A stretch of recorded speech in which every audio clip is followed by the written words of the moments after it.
नमस्कार, आप देख रहे हैं खबर चालीसा। आपसे मुखातिब मैं हूं दीपक यादव।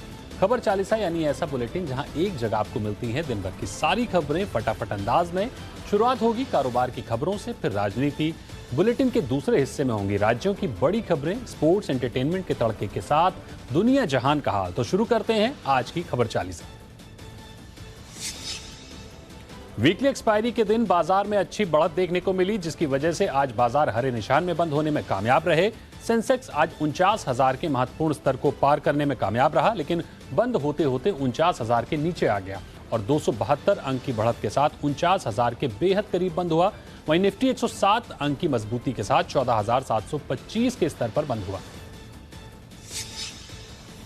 मई महीने के पहले वीकली एक्सपायरी के दिन बैंक निफ्टी भी मामूली बढ़त देखने को मिली और वो 44 अंकों की तेजी के साथ 32,828 के स्तर पर बंद हुआ। वहीं अगर बाकी सेक्टोरियल इंडेक्स की बात करें तो ऑटो, आईटी, एनबीएफसी और एफएमसीजी शेयरों में अच्छी बढ़त देखने को मिली, जिसमें से ऑटो और आईटी सेक्टर के शेयरों में 0.25% की बढ़त देखने को मिली, तो वहीं फार्मा शेयर लाल निशान में बंद हुए। अब बात सोने और चांदी की, तो कल की गिरावट के बाद सोने चांदी की कीमतों में एक बार फिर से तेजी देखने को मिल रही है। एमसीएक्स पर सोना 47,100 के ऊपर निकल गया, तो एमसीएक्स पर चांदी अब भी 70,000 के ऊपर टिकी हुई है। तो वहीं कॉमेक्स पर सोना $1790 के करीब कारोबार करता हुआ दिखाई दे रहा है। जानकारों के मुताबिक डॉलर में नरमी से कीमतों को सपोर्ट मिला है। वहीं बाजार को कल आने वाले अप्रैल के रोजगार आंकड़ों का इंतजार है। साथ ही यूएस के नए आंकड़ों पर दरों की चाल निर्भर करेगी। कोरोना से लड़ाई में अब एक और दवाई को सरकार से इमरजेंसी मंजूरी मिल गई है। ये दवाई रोश फार्मा इंडिया की है। कैसिरवी मैब और एमडीवी मैब के कॉम्बिनेशन वाली ये दवा ह्यूमन सेल में कोरोना वायरस की एंट्री को रोकती है। कंपनी के मुताबिक हार्ड रिस्क वाले मरीजों के लिए यह दवाई कारगर रहेगी। कंपनी 12 साल से बड़ी उम्र के लोगों के लिए यह दवाई कारगर मान रही है। कंपनी के मुताबिक नए वेरिएंट में भी दवा काम करेगी। दोनों दवाओं के 600 मिलीग्राम के कॉम्बिनेशन को मिलाकर 1200 मिलीग्राम की डोज बनाई गई है। रोश इंडिया इस दवाई को सिप्ला के साथ मिलकर भारतीय बाजार में लाएगी। दवाओं को सीधे अस्पतालों के जरिए ही बेचा जाएगा। This could significantly help these high-risk patients before their condition worsens. See, the production process of this biologic medicine is very, very complex. Monoclonal antibodies are laboratory-made proteins that mimic the immune system's ability to fight off natural pathogens such as viruses. Casirivimab and Indivimab are monoclonal antibodies that are specifically directed against the spike protein of SARS-CoV-2. This is designed to block the virus attachment and entry into human cells. The Casirivimab and Indivimab cocktail remains effective against the widest spread variants and reduces the risk of losing its neutralization potency against new emerging variants as well. कल देश की दिग्गज कंपनियों में से एक UltraTech cement के नतीजे आएंगे। जी बिजनेस के अनुमान के मुताबिक कंपनी मार्च तिमाही के अच्छे नतीजे पेश करेगी। कंपनी के वॉल्यूम में सालाना 25% बढ़त की उम्मीद की जा रही है। साथ ही सालाना रियलाइजेशन में भी 4.3% का सुधार आने की उम्मीद है। मांग बढ़ने के कारण पूर्व, पश्चिम और उत्तर भारत में सेल्स वॉल्यूम में बढ़त देखने को मिलेगी और अच्छी रियलाइजेशन को और कम लागत की वजह से कंपनी का कामकाजी मुनाफा बढ़ेगा। मॉर्गन स्टैनली ने देश में महंगाई को लेकर चिंता जताई है। मॉर्गन स्टैनली ने अपनी रिपोर्ट में कहा है कि अप्रैल में पिछले साल के मुकाबले थोक महंगाई 9.1% रह सकती है। मार्च में लो बेस के चलते थोक महंगाई दर 7.4% रही थी। खाने पीने के दाम में महंगाई की रफ्तार घटने का अनुमान है, लेकिन कम बेस इफेक्ट के चलते दूसरे सामान में महंगाई में तेज उछाल आने का अनुमान है। रिपोर्ट में यह भी कहा गया है कि खुदरा महंगाई अप्रैल में घटकर 3.9% के लेवल पर आ सकती है। मार्च में खुदरा महंगाई की दर 5.5% थी। इसकी वजह से बेस इफेक्ट के अलावा खाने पीने के सामान के दाम में आई कमी है। 5 राज्यों में विधानसभा चुनाव के नतीजे आने के बाद से पेट्रोल और डीजल की कीमतों में बढ़त का दौर जारी है। आज तीसरे दिन भी पेट्रोल 44 पैसे और डीजल 51 पैसे महंगा हुआ है। आपको बता दें कि बीते 4 मई से ऑयल मार्केटिंग कंपनियों ने पेट्रोल और डीजल की कीमतें बढ़ाना शुरू किया था। तब 4 मई को पेट्रोल में 15 और डीजल में 16 पैसों की बढ़ोतरी की गई थी। वहीं 5 मई को पेट्रोल 19 पैसे और डीजल 21 पैसे महंगा हुआ था। आपको बता दें कि 3 दिनों में पेट्रोल 69 से 78 पैसे महंगा और डीजल 82 से 88 पैसे महंगा हो चुका है। देश की सबसे बड़ी बीमा कंपनी एलआईसी यानी लाइफ इंश्योरेंस कॉरपोरेशन ने हफ्ते में 5 दिन काम करने को मंजूरी दे दी है। 10 मई से इसे लागू किया जाएगा। कर्मचारियों को अब सोमवार से शुक्रवार तक काम करना होगा। शनिवार और रविवार छुट्टी होगी। अभी तक दूसरे और चौथे शनिवार को एलआईसी के ऑफिस खुलते थे। एलआईसी में करीब 1,15,000 कर्मचारी हैं। सभी को इसका फायदा मिलेगा। एलआईसी ने कहा कि इस संबंध में सरकार ने पहले ही मंजूरी दे दी थी। एलआईसी इस समय अपने आईपीओ पर काम कर रही है। ये भारत में अब तक का सबसे बड़ा आईपीओ होगा और इस पर सबकी निगाह लगी हुई है। एलआईसी ने इसमें अपने पॉलिसी धारकों के लिए 10% हिस्सा रिजर्व रखा है। एक्सिस बैंक ने अपनी 7 दिन से लेकर 10 साल तक की अवधि वाली अलग अलग एफडी की ब्याज दरों में बदलाव किया है। इसमें 7 दिन की अवधि वाली एफडी पर भी बैंक ने आकर्षक ब्याज दरों की पेशकश की है। हालांकि सभी अवधि के निवेश पर ब्याज की गणना सालाना आधार पर होगी। एक्सिस बैंक ने एफडी लेने पर आपको 7 दिन से लेकर 29 दिन तक की जमा पर 2.5% का रिटर्न मिलेगा। वहीं 30 दिन से लेकर 60 दिन या कुल 3 महीने से कम की अवधि पर यह ब्याज 3% होगा। बैंक में 3 महीने से अधिक की एफडी पर ब्याज बढ़ना शुरू होगा। जर्मन कार मेकर फॉक्सवैगन ने पिछले साल मार्च में अपनी 3 रो वाली एसयूवी टिग्वान ऑलस्पेस को लॉन्च किया था, जिसके महज 1 साल बाद ही कंपनी इस 7 एसयूवी को फेसलिफ्ट वर्जन को लॉन्च करने की योजना बना रही है। रिपोर्ट के मुताबिक इस कार को आधिकारिक तौर पर 12 मई को पेश किया जाएगा। फिलहाल कंपनी ने टिग्वान ऑलस्पेस की एक टीजर इमेज जारी की है, जिसमें कार के साइड प्रोफाइल को देखा जा सकता है। इस तस्वीर में कार बहुत शानदार और बोल्ड नजर आ रही है। हालांकि जब ये कार भारत में लॉन्च होगी तो इसमें कई बदलाव होंगे। कोरोना महामारी के बीच ऑक्सीजन की कमी को लेकर सुप्रीम कोर्ट ने आज फिर सुनवाई हुई। सुप्रीम कोर्ट ने केंद्र सरकार से कहा कि कोरोना की तीसरी लहर आना बाकी है। ऐसे में दिल्ली में ऑक्सीजन का संकट नहीं होना चाहिए। सॉलिसिटर जनरल तुषार मेहता ने कहा कि 4 मई को दिल्ली के 56 प्रमुख अस्पतालों में किए गए सर्वे में सामने आया है कि वहां लिक्विड मेडिकल ऑक्सीजन का काफ़ी स्टॉक है। राजस्थान, जम्मू कश्मीर और हिमाचल प्रदेश जैसे राज्य भी ज़्यादा ऑक्सीजन सप्लाई की मांग कर रहे हैं। अगर दिल्ली को 700 मीट्रिक टन ऑक्सीजन देंगे तो दूसरे राज्यों की सप्लाई में कटौती करनी पड़ेगी। इस पर जस्टिस DY चंद्रचूड़ ने कहा कि आपको दिल्ली को 700 मीट्रिक टन ऑक्सीजन देनी चाहिए। ऑक्सीजन संकट पर सुनवाई के दौरान सुप्रीम कोर्ट ने केंद्र सरकार से कहा कि कोरोना की तीसरी लहर आना बाकी है। कोर्ट ने रिपोर्ट का हवाला देते हुए कहा कि वैज्ञानिक कोरोना की तीसरी लहर की बात कह रहे हैं, उसमें बच्चों के प्रभावित होने की आशंका है, इसलिए इससे निपटने की योजना बनाने की जरूरत है। कोर्ट ने कहा कि टीकाकरण अभियान में बच्चों के लिए भी सोचा जाना चाहिए। कोर्ट ने कहा कि तीसरी लहर से कैसे निपटना है, इसकी तैयारी अभी से करनी होगी। साथ ही कोर्ट ने यह भी पूछा कि अगर बच्चों पर कोरोना का असर बढ़ता है तो इसे कैसे संभालेंगे, क्योंकि बच्चे तो अस्पताल खुद नहीं जा सकते। अस्पताल अब मरीजों से उनके नजदीकी रिश्तेदारों का ब्यौरा भी एडमिशन फॉर्म में मांग सकते हैं। ऐसे हालात भी देखने में आ रहे हैं जहां माता पिता के अस्पताल में भर्ती होने या कई बार मौत हो जाने पर बच्चों की देखभाल कौन करे, ये साफ नहीं होता। महिला बाल कल्याण मंत्रालय ने स्वास्थ्य मंत्रालय को इस बारे में चिट्ठी लिखी है। मंत्रालय ने कहा है कि अस्पताल में भर्ती कोविड मरीजों की मौत के बाद उनके नजदीकी रिश्तेदारों से संपर्क करने में आसानी होगी। मंत्रालय ने रिश्तेदार का नाम, रिश्ता, संपर्क का नंबर लेने को कहा है। दिल्ली में बढ़ते कोरोना मामलों के बीच राज्य सरकार ने एक बड़ा फैसला लिया है। मुख्यमंत्री अरविंद केजरीवाल ने कहा कि उनकी सरकार होम आइसोलेशन में रह रहे मरीजों को घर पर ही ऑक्सीजन मुहैया कराएगी। जरूरतमंदों को घर में ही ऑक्सीजन पहुंचने की जिम्मेदारी हर जिले के डिस्ट्रिक्ट मजिस्ट्रेट को दी गई है। अपने आदेश में दिल्ली सरकार ने कहा कि अगर होम आइसोलेशन में रह रहे किसी भी व्यक्ति को ऑक्सीजन की जरूरत है तो वो delhi.gov.in वेबसाइट पर जाकर ऑक्सीजन सिलेंडर के लिए अप्लाई कर सकता है। लेकिन यहाँ सवाल ये है कि जब दिल्ली में पहले से ही ऑक्सीजन की कमी है तो दिल्ली सरकार ये काम करेगी कैसे? दिल्ली के मुख्यमंत्री अरविंद केजरीवाल ने प्रधानमंत्री नरेंद्र मोदी को पत्र लिखकर ऑक्सीजन सप्लाई के लिए आभार व्यक्त किया है। साथ ही उन्होंने ये भी कहा कि कम से कम 700 टन ऑक्सीजन दिल्ली को रोजाना दिलवाई जाए। केजरीवाल ने चिट्ठी में लिखा है कि दिल्ली की खपत 700 टन प्रतिदिन है। वो लगातार केंद्र सरकार से प्रार्थना कर रहे हैं कि इतनी ऑक्सीजन हमें दी जाए। केजरीवाल ने आगे लिखा कि कल पहली बार दिल्ली को 730 टन ऑक्सीजन मिली है। अरविंद केजरीवाल ने पत्र में लिखा कि वो दिल्ली के लोगों की तरफ से दिल से आभार व्यक्त करते हैं। दिल्ली हाईकोर्ट ने कोरोना महामारी पर आज तल्ख टिप्पणी की। ऑक्सीजन दवाई और ऑक्सीजन कंसंट्रेटर की जमाखोरी और कालाबाजारी से कोर्ट बेहद खफा दिख रहा है। कोर्ट ने कहा कि लोगों की इंसानियत काफ़ी हद तक खत्म हो चुकी है। जस्टिस विपिन सांघी और जस्टिस रेखा पल्ली की बेंच ने कहा कि लोग अभी भी हालात की गंभीरता को नहीं समझ रहे हैं और इसी वजह से हम साथ नहीं आ रहे हैं।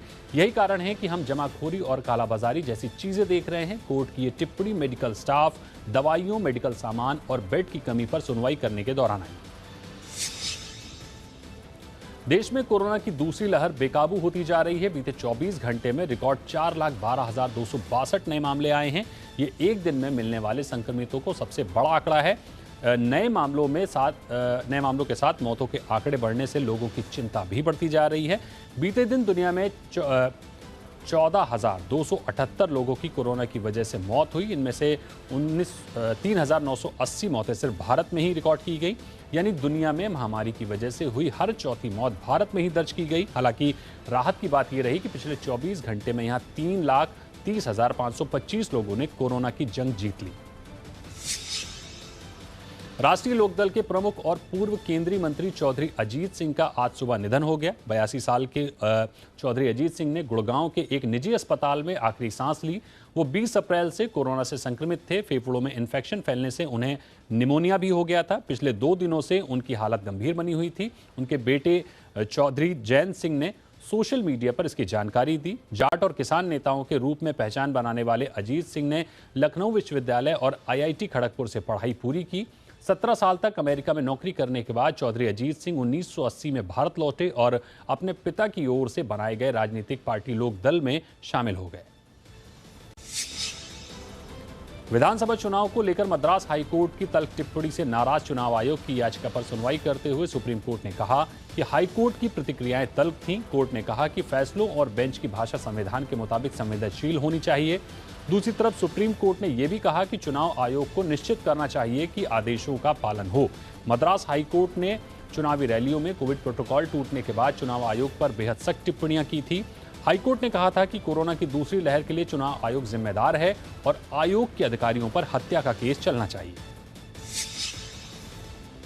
महाराष्ट्र आतंकवाद निरोधी दस्ता यानी ATS ने आज 7 किलो यूरेनियम के साथ 2 लोगों को गिरफ्तार किया है। ठाणे से गिरफ्तार दोनों आरोपी पिछले कई दिनों से यूरेनियम बेचने के लिए खरीदार की तलाश कर रहे थे।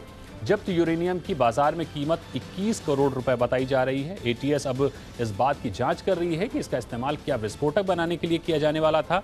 जानकारी के मुताबिक आरोपियों की पहचान अबू ताहिर और जिगर पांडे के रूप में हुई है।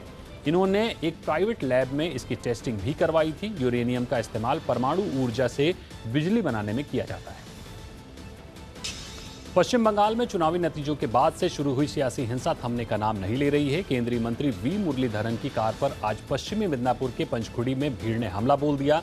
लोगों ने पत्थरों और लाठी डंडों से हमला किया। इससे कार के शीशे भी फूट गए।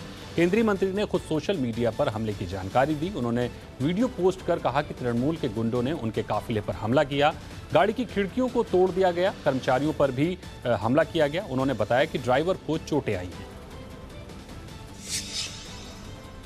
पश्चिम बंगाल में जारी हिंसा के बीच केंद्रीय गृह मंत्रालय भी एक्शन में आ गया है। गृह मंत्रालय ने 4 मेंबर्स की टीम को बंगाल भेजा है जो हिंसा की जांच करेगी। इससे पहले गृह मंत्रालय ने राज्यपाल से भी रिपोर्ट तलब की थी और हिंसा को लेकर जानकारी मांगी थी। उधर बीजेपी ने सुप्रीम कोर्ट में याचिका लगाकर राज्य में कानून व्यवस्था कायम रखने के लिए केंद्रीय बलों की तैनाती की मांग की है।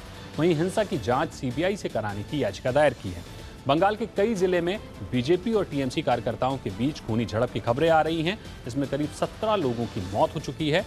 बीजेपी के ऑफिस और पार्टी वर्कर्स के घरों और दुकानों में भी आगजनी की खबरें हैं। पश्चिम बंगाल में चुनाव बाद हिंसा को लेकर नवनिर्वाचित मुख्यमंत्री ममता बनर्जी ने एक बार फिर बीजेपी पर हमला बोला है। उन्होंने कहा कि भगवा पार्टी अभी भी जनादेश को स्वीकार करने के लिए तैयार नहीं है। ममता ने हिंसा में मारे गए लोगों को 2-2 लाख रुपए मुआवजा देने का ऐलान किया है। उन्होंने कहा कि प्रदेश में कानून और व्यवस्था जब चुनाव आयोग के हाथ में थी उस दौरान प्रदेश में हिंसा में 16 लोग मारे गए। इसमें से आधे TMC के थे और आधे बीजेपी के। इसके अलावा एक कार्यकर्ता संयुक्त मोर्चा का था। कश्मीर के शोपिया जिले के कनिगम इलाके में आज सुरक्षा बलों और आतंकियों के बीच मुठभेड़ हुई। इसमें 3 आतंकी मारे गए। वहीं एक आतंकी के सरेंडर करने की खबर है। उसकी पहचान तौसीफ अहमद के रूप में हुई है। पुलिस ने बताया कि इलाके में कुछ आतंकियों की मौजूदगी की खबर थी। इसकी घेराबंदी की गई। कोशिश थी कि चारों सरेंडर कर दें, लेकिन उन्होंने फायरिंग शुरू कर दी। जवाबी कार्रवाई में उनमें से 3 आतंकी मारे गए। एक ने सरेंडर किया।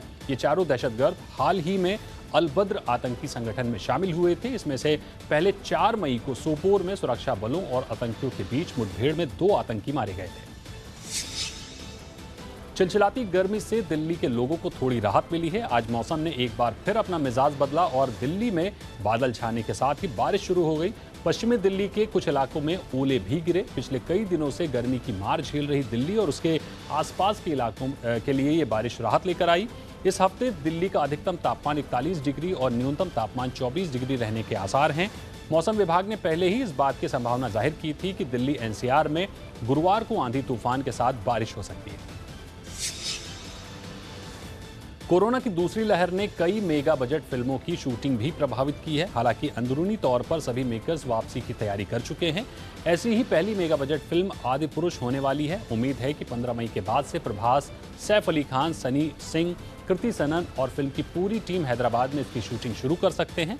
ऐसा इसलिए कि फिल्म मेगा बजट होने के साथ साथ लंबे शूट वाली फिल्म भी है। पूरी फिल्म 150 दिनों तक शूट होनी है। आखिरी बार फिल्म की शूटिंग मुंबई के मडालैंड के भाटिया बंगलों में हुई थी। तेलुगु सुपरस्टार नागा चैतन्य आमिर खान की लाल सिंह चड्ढा से बॉलीवुड इंडस्ट्री में डेब्यू करने जा रहे हैं। खबरों के मुताबिक नागा जल्द ही आमिर के साथ इस फिल्म की शूटिंग करगिल और कश्मीर में शुरू करेंगे। ये शूटिंग लगभग 45 दिनों तक चलेगी और आमिर अपनी टीम के साथ वहां पहले ही पहुंच चुके हैं। सूत्रों के मुताबिक चैतन्य से पहले विजय सेतुपति को कास्ट किया गया था, लेकिन कुछ कारणों से सेतुपति ने फिल्म को करने से मना कर दिया था। नागा और आमिर के साथ फिल्म के कुछ महत्वपूर्ण एक्शन और वॉर सीक्वेंस फिल्माए जाएंगे। सपनों को पूरा करने एक बार फिर अमिताभ बच्चन आ रहे हैं। सोनी चैनल के सोशल मीडिया हैंडल पर कौन बनेगा करोड़पति के 13वें सीजन का ऐलान कर दिया गया है। चैनल ने एक वीडियो के जरिए बताया है कि शो के लिए रजिस्ट्रेशन 10 मई से शुरू हो रहा है और अब तक इस क्विज शो के 12 सीजन टेलीकास्ट हो चुके हैं। पिछला सीजन भी कोरोना प्रोटोकॉल के तहत बायो बबल में शूट किया गया था। 20 सेकंड के वीडियो में बॉलीवुड मेगा स्टार अमिताभ बच्चन इस बारे में बता रहे हैं कि एक व्यक्ति और उसके सपने के बीच की दूरी महज कोशिश शब्द है। बॉलीवुड के पॉपुलर सिंगर अरिजीत सिंह की मां अदिति सिंह को तबीयत बिगड़ने के बाद कोलकाता के एक हॉस्पिटल में भर्ती कराया गया है। उनकी हालत काफ़ी गंभीर बताई जा रही है। उन्हें ए नेगेटिव ब्लड की ज़रूरत है। एक्ट्रेस स्वस्तिका मुखर्जी ने इस बात की जानकारी देते हुए सोशल मीडिया पर लिखा, सिंगर अरिजीत सिंह की मां के लिए ए नेगेटिव ब्लड की ज़रूरत है। 34 साल के अरिजीत सिंह मुर्शिदाबाद पश्चिम बंगाल के रहने वाले हैं। उनके पिता केदार सिंह सिख हैं जबकि मां अदिति बंगाली हैं। वे पिछले 1 दशक से बॉलीवुड में सिंगिंग कर रहे हैं। थोड़े दिन पहले ही शादी के बंधन में बंधी कॉमेडियन सुगंधा मिश्रा विवाद में आ गई हैं। उनके खिलाफ कोरोना सेफ्टी प्रोटोकॉल के तहत एफआईआर दर्ज हुई है। आरोप है कि उनकी शादी के समारोह में पाबंदी से ज़्यादा भीड़ जुटी थी। इसका वीडियो सोशल मीडिया पर वायरल हुआ। पुलिस की जानकारी में आया तो पुलिस ने ये कार्रवाई की। सुगंधा के अलावा संबंधित होटल के प्रबंधन के खिलाफ भी केस दर्ज किया गया है। हालांकि किसी की गिरफ्तारी नहीं हुई है। बता दें कि 9 दिन यानी 26 अप्रैल को कॉमेडियन और प्लेबैक सिंगर सुगंधा मिश्रा की शादी कॉमेडियन संकेत भोसले के साथ हुई है। कोरोना के कारण आईपीएल सीजन के बीच में ही सस्पेंड कर दिया गया है। इसके चलते अब विदेशी खिलाड़ी अपने घर लौटने की तैयारी में जुट गए हैं। इंग्लैंड के 11 में से 8 खिलाड़ी तो बुधवार को चार्टर्ड फ्लाइट से लंदन पहुंच गए। 3 खिलाड़ी अगले 2 दिनों में उड़ान भरेंगे। वहीं ऑस्ट्रेलिया और न्यूजीलैंड के खिलाड़ी भी अपनी बारी का इंतजार कर रहे हैं। उन्हें मालदीव के रास्ते चार्टर्ड फ्लाइट से भेजा जाएगा। दरअसल दोनों देशों ने भारत से अपनी सभी उड़ानों को बंद कर रखा है। चेन्नई सुपर किंग्स के कप्तान एमएस धोनी ने एक बड़ा फैसला लिया है। उन्होंने अभी अपने घर रांची नहीं जाने का फैसला किया है। एमएस धोनी का कहना है कि टीम के सभी सदस्यों को भेजने के बाद ही वो अपने घर के लिए रवाना होंगे। एमएस धोनी ने कहा है कि वो सबसे आखिर में अपने घर जाएंगे। कोरोना वायरस की वजह से आईपीएल 2021 के बचे हुए मैचों को स्थगित कर दिया गया है। ऐसे में सभी टीमों के खिलाड़ी और सपोर्ट स्टाफ वापस अपने अपने घर लौट रहे हैं। सीएसके के साथ ही खिलाड़ियों के साथ वर्चुअल मीटिंग के दौरान एमएस धोनी ने कहा कि आईपीएल का आयोजन इंडिया में हो रहा था और इसलिए विदेशी प्लेयर्स और सपोर्ट स्टाफ को पहली प्राथमिकता मिलनी चाहिए ताकि वो सुरक्षित तरीके से अपने घर पहुंच सके। आईपीएल के टलने के बाद 2 जून से होने वाले पाकिस्तानी सुपर लीग यानी पीएसएल को भी टालने की मांग उठने लगी है। पाकिस्तान के पूर्व क्रिकेटर शोएब अख्तर ने पाकिस्तान क्रिकेट बोर्ड से इसे स्थगित करने की मांग की है। वहीं फ्रेंचाइजी मालिकों ने पीएसएल को पाकिस्तान की बजाय यूएई में कराने की मांग की है। अख्तर ने कहा कि बीसीसीआई के आईपीएल टालने के फैसला का वो समर्थन करते हैं। इस वक्त किसी की जिंदगी बचाने से बढ़कर कुछ नहीं है। अख्तर ने अपने सोशल मीडिया चैनल पर कहा कि मुझे पता था कि आईपीएल में ऐसा ही कुछ होने वाला है। मैंने 2 हफ्ते पहले ही इसे रद्द करने की मांग की थी। इंग्लैंड और वेल्स क्रिकेट बोर्ड 21 जुलाई से क्रिकेट के नए फॉर्मेट द 100 टूर्नामेंट की शुरुआत करेगा। पिछले कोरोना के कारण रद्द किया गया था इसे। इसमें भारतीय महिला cricketer Harmanpreet Kaur, Smriti Mandhana, Jemimah Rodrigues और दीप्ति शर्मा भी खेलेंगी। बीसीसीआई से चारों क्रिकेटर्स को मंजूरी भी मिल चुकी है। बोर्ड ने अपना एनओसीज भी इंग्लैंड बोर्ड को भेज दिया है। हालांकि इंडियन वुमेन्स क्रिकेट टीम को इंग्लैंड दौरे पर भी जाना है। यह टीम को एक टेस्ट, 3 वनडे और इतने ही T20 की सीरीज भी खेलनी है। दिल्ली पुलिस 2 बार के ओलंपिक पदक विजेता पहलवान सुशील कुमार की एक हत्या के मामले में तलाश कर रही है। सुशील एक मंगलवार रात पूर्व जूनियर नेशनल चैंपियन सागर की हत्या के मामले में शामिल रहने का आरोप है। उनके खिलाफ एफआईआर भी दर्ज की गई है। इसी मामले में दिल्ली पुलिस सुशील की तलाश में जगह जगह छापेमारी कर रही है। पुलिस के मुताबिक घटना के बाद से सुशील लापता हैं। बताया जा रहा है कि यह झगड़ा प्रॉपर्टी विवाद को लेकर हुआ। इसी को लेकर स्टेडियम के अंदर पहलवानों के 2 गुटों में आपस में भिड़ंत हो गई। सागर मॉडल टाउन में ही रहता था और दिल्ली पुलिस में हेड कांस्टेबल का बेटा है।